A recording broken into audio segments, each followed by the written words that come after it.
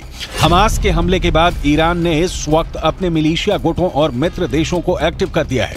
Saudi अरब, Jordan और मिस्र से भी इजरायल को कड़वे शब्द ही मिले हैं। इस वक्त हिजबुल्लाह भी एक्टिव है, इस वक्त सीरिया भी एक्टिव है, इस वक्त इराक में ISIS का खात्मा करने वाली फोर्स हश्द अल शाबी भी तैयार है, इस वक्त यमन भी एक्टिव है।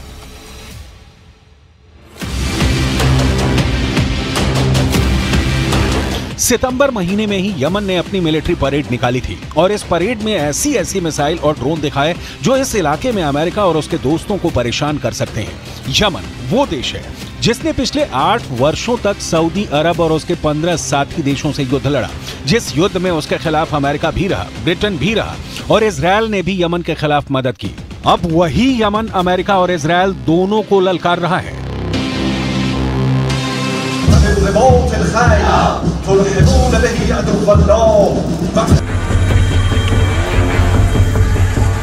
युद्ध की ऐसी ललकार, ऐसा गुस्सा, आप इस इलाके को पश्चिम एशिया कहकर बुलाइए, इसे खाड़ी कहिए या फिर मिडिल ईस्ट, नाम कितने भी हों, लेकिन इस वक्त यूक्रेन के बाद दुनिया का सबसे खतरनाक इलाका कोई है तो वो यही जमीन है।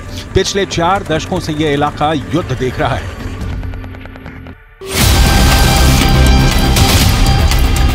यमन के इस मिसाइल का नाम है तूफान, जो 1000 किलोमीटर की रेंज तक मार कर सकती है। इस मिसाइल से यमन ने सऊदी अरब को कई बार डराया है। इजरायल को भी लगता है कि यमन को ऐसे और हथियार मिल सकते हैं और फिर वो उसके लिए खतरा बन जाएंगे।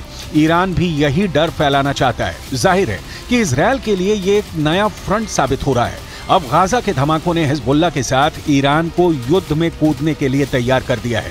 इसलिए इजरायल और अमेरिका के खिलाफ उसका युद्ध किसी भी वक्त शुरू हो सकता है।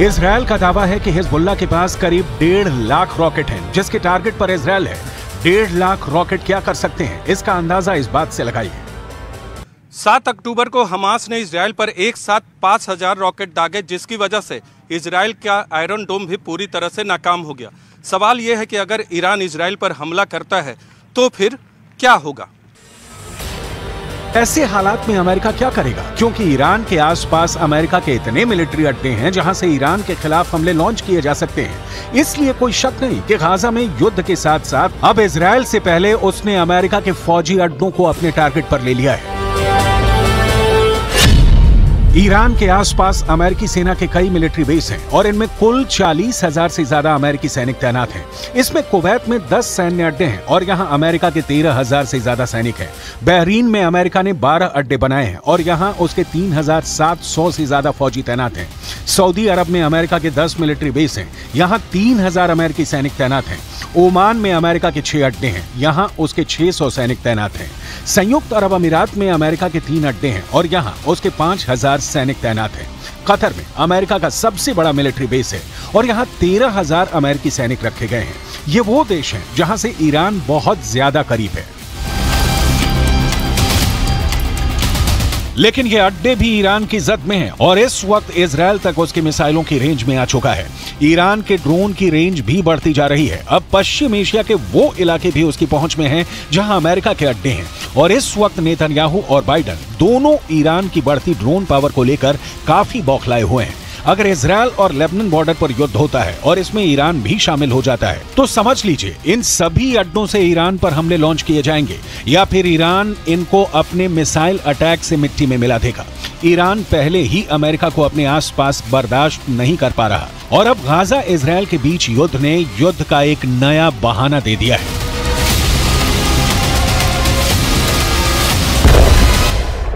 महाजंग के बीच अमेरिका के प्रेसिडेंट जो बाइडेन इजरायल पहुंच रहे हैं, लेकिन इजरायल यात्रा से पहले जो बाइडेन की ट्विटर पोस्ट इंटरनेशनल हेडलाइन बन गई। बाइडेन का कहना है कि इस्लामोफोबिया नफरत से ही जुड़ा हुआ है, यहूदी विरोधी भावना नफरत से जुड़ी हुई है। सवाल यह है कि तेल अवीव पहुंचकर बाइडेन युद्ध को क्या और भड़काने वाले हैं या फिर युद्ध विराम करवाने वाले हैं, क्योंकि बाइडेन इजरायल के बाद जॉर्डन जाने वाले हैं, जहां वो मिस्र और फिलिस्तीन के राष्ट्रपतियों से भी मुलाकात करेंगे।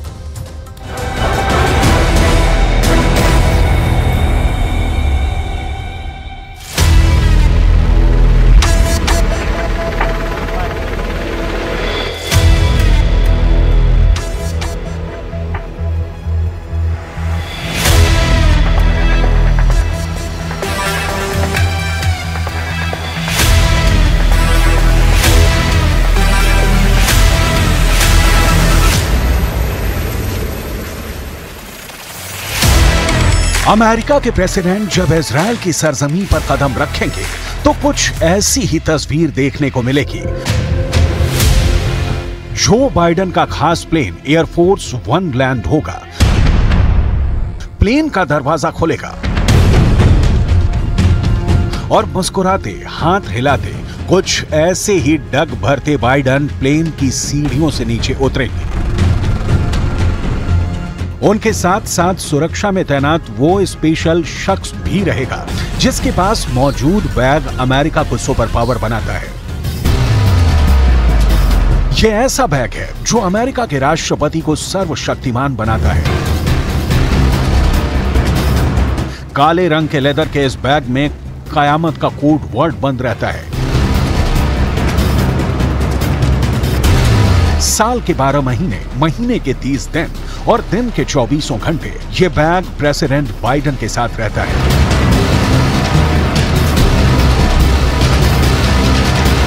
क्योंकि इस बैग में अमेरिका के सभी परमाणु बमों का बटन रहता है।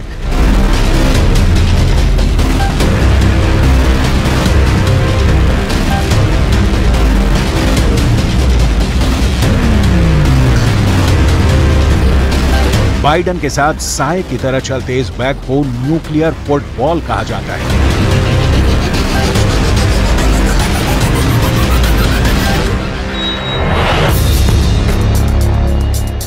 एक ऐसा फुटबॉल जो चंद मिनटों में अमेरिका के 6000 से भी ज्यादा एटम बम को पूरी दुनिया में तबाही मचाने के लिए लॉन्च कर सकता है।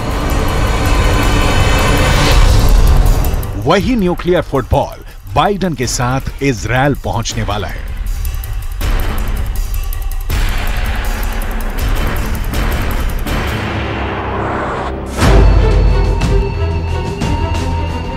लेकिन परमाणु बम के बटन पर पहुंचने से पहले ही अमेरिका के 2 न्यूक्लियर एयरक्राफ्ट कैरियर इजरायल पहुंच गए हैं।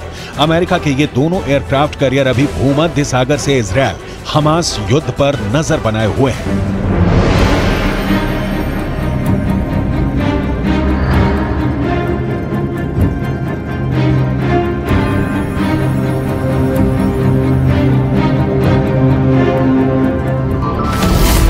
अमेरिका ने जिन 2 एयरक्राफ्ट कैरियर को इजरायल की मदद के लिए भेजा है उनके नाम हैं यूएसएस जेराल्ड आर फोर्ड और यूएसएस आइजनहावर।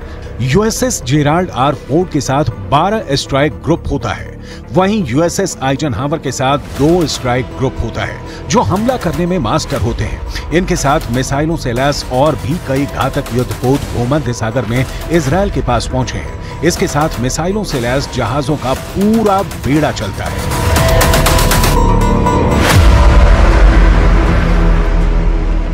फिलिस्तीन के खिलाफ युद्ध में इजरायल की मदद करने के लिए अमेरिका का फोर्ड क्लास का कैरियर दुनिया का सबसे बड़ा एयरक्राफ्ट कैरियर है। इसके बारे में पूरी डिटेल देखिए, जानना बेहद जरूरी है क्योंकि जो हालात बने हुए हैं उसमें अब इजरायल को यही सबसे बड़ा कैरियर जो है महफूज करेगा, बचाएगा कैसे। आगे बढ़ते हैं पूरी डिटेल तफसील से। दरअसल इसे CVN-78 भी कहते हैं और इसके अलावा यह कैरियर 1 लाख टन का डिस्प्लेसमेंट जो है वो पैदा करता है। 1 लाख टन जो कि अपने आप में एक बड़ी संख्या है। यह वो ताकत है जिसका मुकाबला कोई नहीं कर सकता। और भारत का एयरक्राफ्ट कैरियर INS विक्रांत इससे आधे से भी कम का वजन यहां पर कहा जाएगा। हम डिटेल इसलिए बता रहे हैं क्योंकि आज जो हालात है उसमें यह एयरक्राफ्ट जो है बहुत ज्यादा मायने रखता है और यह एयरक्राफ्ट कैरियर न्यूक्लियर पावर से चलता है, यानी कि न्यूक्लियर पावर के जरिए इसकी पूरी ताकत यहां पर आती है, यानी इसकी रेंज अनलिमिटेड है, यानी दायरे में नहीं बंधी हुई है और ये दुनिया में कहीं भी पहुंच सकता है।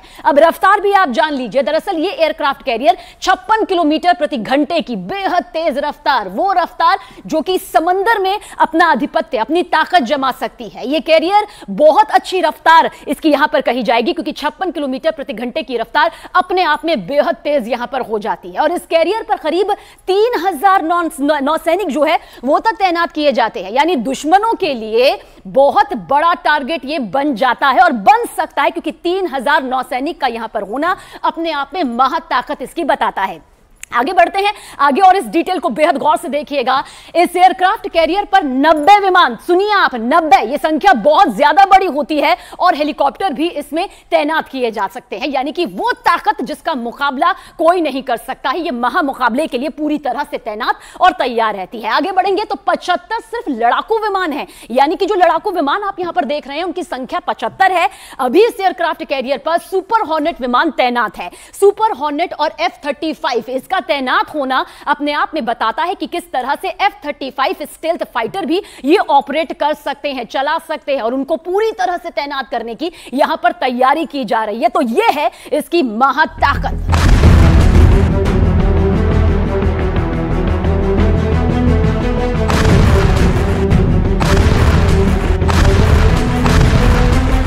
यानी युद्ध की इस घड़ी में एक तरफ अमेरिका के न्यूक्लियर एयरक्राफ्ट कैरियर की तैनाती और दूसरी ओर खुद बाइडेन का पहुंचना बहुत बड़ा इशारा कर रहा है। बाइडेन के इस वॉर टाइम दौरे को काफी अहम माना जा रहा है। युद्ध में इजरायल को अमेरिका का पूरा समर्थन है। अमेरिकी राष्ट्रपति बाइडेन के इजरायल में लैंड होने से पहले एक बड़ी खबर सामने आ रही है। खबर यह है कि अमेरिका इजरायल में अपने सैनिकों को भेजेगा और इनकी संख्या 2000 के करीब होगी, और इनके नाम भी फाइनल होने की खबर है। वॉल स्ट्रीट जर्नल की रिपोर्ट के मुताबिक ये सैनिक युद्ध नहीं लड़ेंगे इजरायल में, बल्कि इजरायल की सेना को सपोर्ट और सुझाव देने का काम करेंगे। अमेरिकी सैनिकों के इजरायल पहुंचने से पहले तेल अवीव पहुंचकर बाइडेन इजरायल के प्रधानमंत्री बेंजामिन नेतन्याहू से मिलेंगे, इजरायल की सुरक्षा का भरोसा देंगे और हमास के खिलाफ छिड़े युद्ध की जानकारी लेंगे। लेकिन बाइडेन का यह दौरा उनकी सुरक्षा एजेंसियों के लिए चुनौतियों से भरा हुआ है। वजह हमास की तरफ से इजरायल में हो रहे रॉकेट हमले।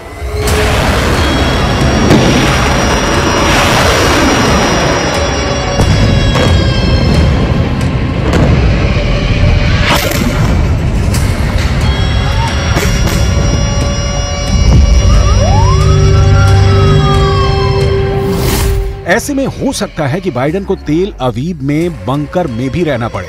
बंकर में ही बेंजामिन नेतन्याहू से बाइडेन की बातचीत हो, बंकर में ही मीटिंग कर बेंजामिन नेतन्याहू बाइडेन से अपनी मांगों को मनवाने की कोशिश कर सकते हैं। सवाल है, आखिर ऐसी आशंका क्यों जताई जा रही है कि इजरायल पहुंचने के बाद बाइडेन को बंकर में मीटिंग करनी पड़ सकती है? जवाब आपको सोमवार यानी 16 अक्टूबर को तेल अवीव में इजरायली संसद के शीत सत्र से पहले दिन के इस वीडियो को देखकर मिल जाएगा।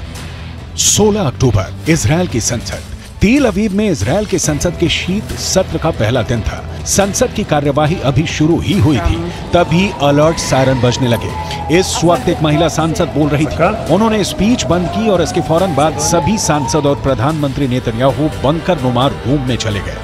कुछ देर बाद कार्यवाही फिर शुरू हुई। ऐसे में जिस वक्त बाइडेन तेल अवीव में होंगे, अगर उसी वक्त हमास ने रॉकेट दागने शुरू कर दिए तो मजबूरन बाइडेन को बंकर में जाना होगा, क्योंकि इससे इनकार नहीं किया जा सकता कि हमास के पास रॉकेटों का बहुत बड़ा गोदाम है।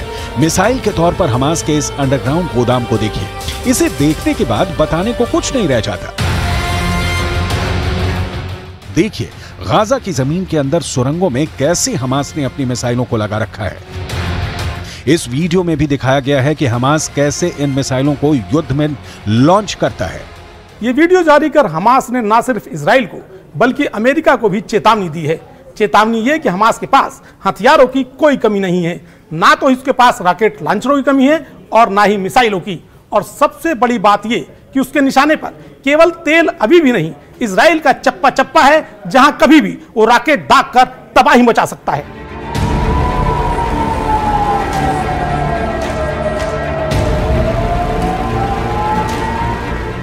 इजरायल को भी हमास के हथियारों के बारे में जानकारी है। इजरायल की फौज हमास के खिलाफ जमीनी कार्रवाई की तैयारी पूरी कर चुकी है। गाजा में घुसकर हमास के सर्वनाश का ब्लूप्रिंट तैयार कर चुकी है। सिर्फ उसे सरकार से हरी झंडी का इंतजार है। इजरायल चाहता है कि अमेरिका हमास के खिलाफ ऑपरेशन में उसकी मदद करे। बेंजामिन नेतन्याहू ने अमेरिका से $10 बिलियन की मिलिट्री मदद मांगी है। इसके लिए नेतन्याहू बाइडेन को मनाने की पूरी कोशिश करेंगे। इसके साथ ही नेतन्याहू गाजा में जमीनी कार्रवाई के लिए समर्थन की मांग करेंगे।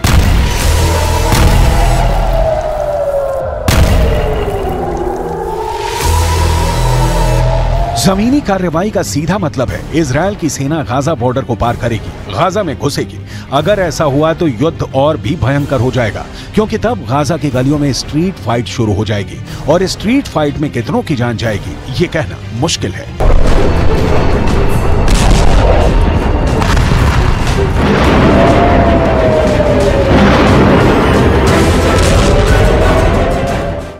गाजा की हालत यह है कि अब लोग समंदर का खारा पानी पी रहे हैं। अस्पतालों में जनरेटर का ईंधन भी खत्म हो गया है। 24 घंटे में एक आदमी के पास खाने के लिए औसतन आधी रोटी महज बाकी है।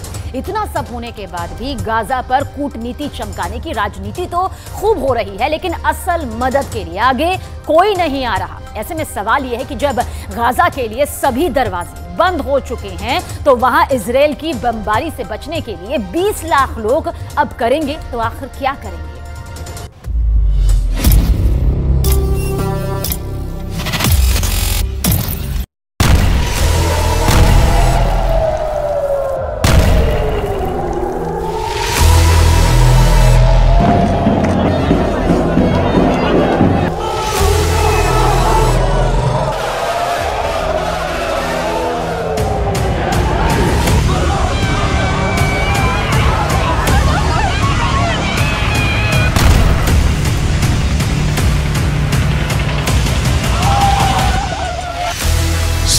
अक्टूबर को हमास ने जो किया उसका असर अमेरिका के अंदर भी नजर आ रहा है।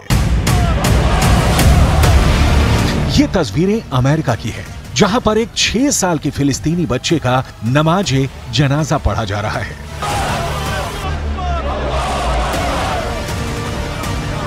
ये 6 साल का बच्चा एक अमेरिकी नागरिक के यहां किराए पर अपनी मां के साथ रह रहा था, लेकिन इस बच्चे को उसी के 71 साल के बुजुर्ग ने चाकू से 26 वार करके मार डाला।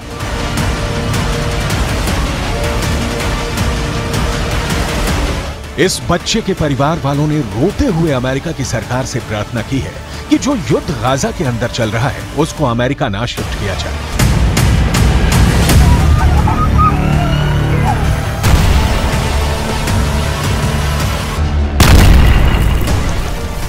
I just want to tell the whole world that we live in a country called the USA. We're not in war. And we're not bringing war here too. What happened that day for a gentleman, that he loved that kid to start with. He used to bring him toys.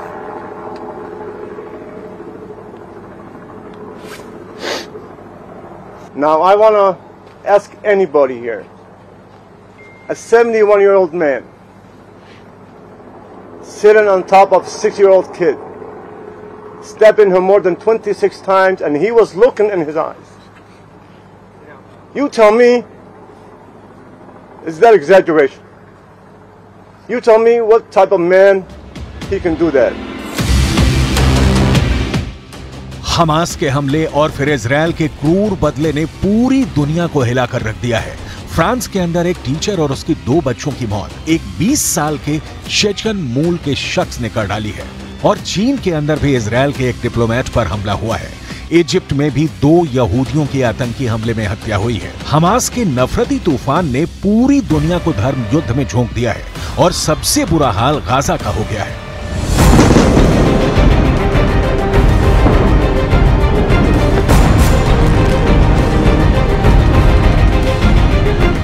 Gaza में 11वें दिन भी Israel की बमबारी लगातार जारी है।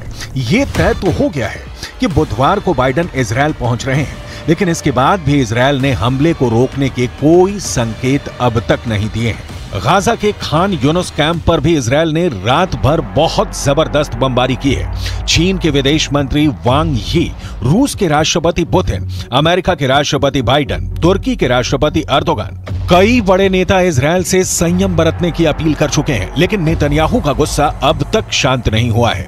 अरबी भाषा में छपने वाले फिलिस्तीन के अखबारों में जो सूचनाएं छप रही हैं, वो दिल दहला देने वाली हैं।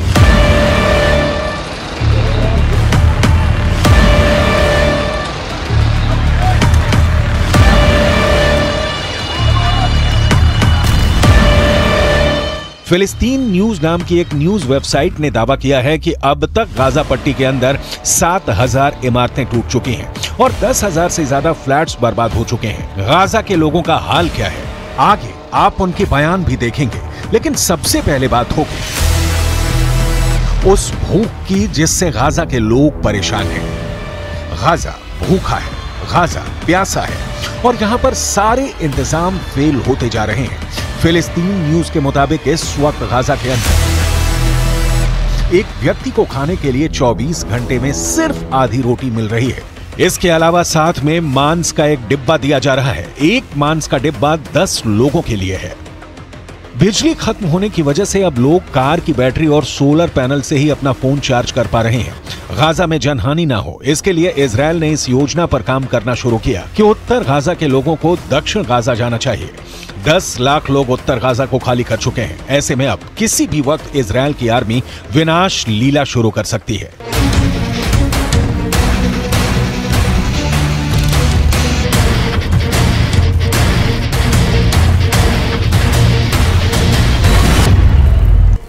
सबसे ज्यादा दुर्भाग्यपूर्ण स्थिति यह है कि संयुक्त राष्ट्र का कार्यक्रम भी लोगों को राहत पहुंचाने में पूरी तरह से फेल साबित हो रहा है। दरअसल इजरायल की चेतावनी के बाद यूएन की कुछ टीमें पहले ही उत्तर गाजा छोड़कर दक्षिण गाजा जा चुकी हैं और उत्तर गाजा में अब भी बचे हुए लोगों की मुसीबतें और ज्यादा बढ़ चुकी हैं।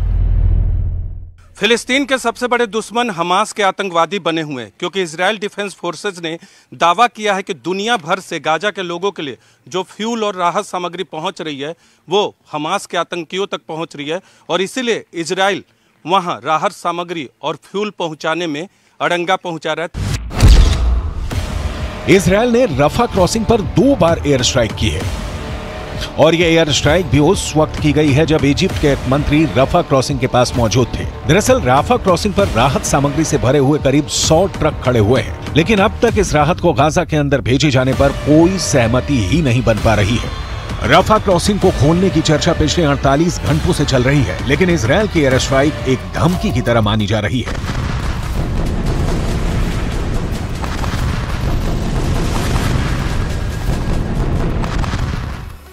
फिलिस्तीन न्यूज वेबसाइट ने यह समाचार छापा है कि गाजा के अंदर कई ऐसे मुस्लिम परिवार हैं जो कि दक्षिण गाजा नहीं जा रहे हैं और उत्तर गाजा पट्टी में ही मौत का सामना करने के लिए तैयार हैं। खान यूनुस के एक ऐसे ही परिवार को बमबारी झेलनी पड़ी है। इस परिवार के कई लोगों की मौत हो गई है। नमाज़े जनाजा पढ़ने के बाद इस हमले में मारे गए बच्चों को भी आखिरी अलविदा कह दिया गया।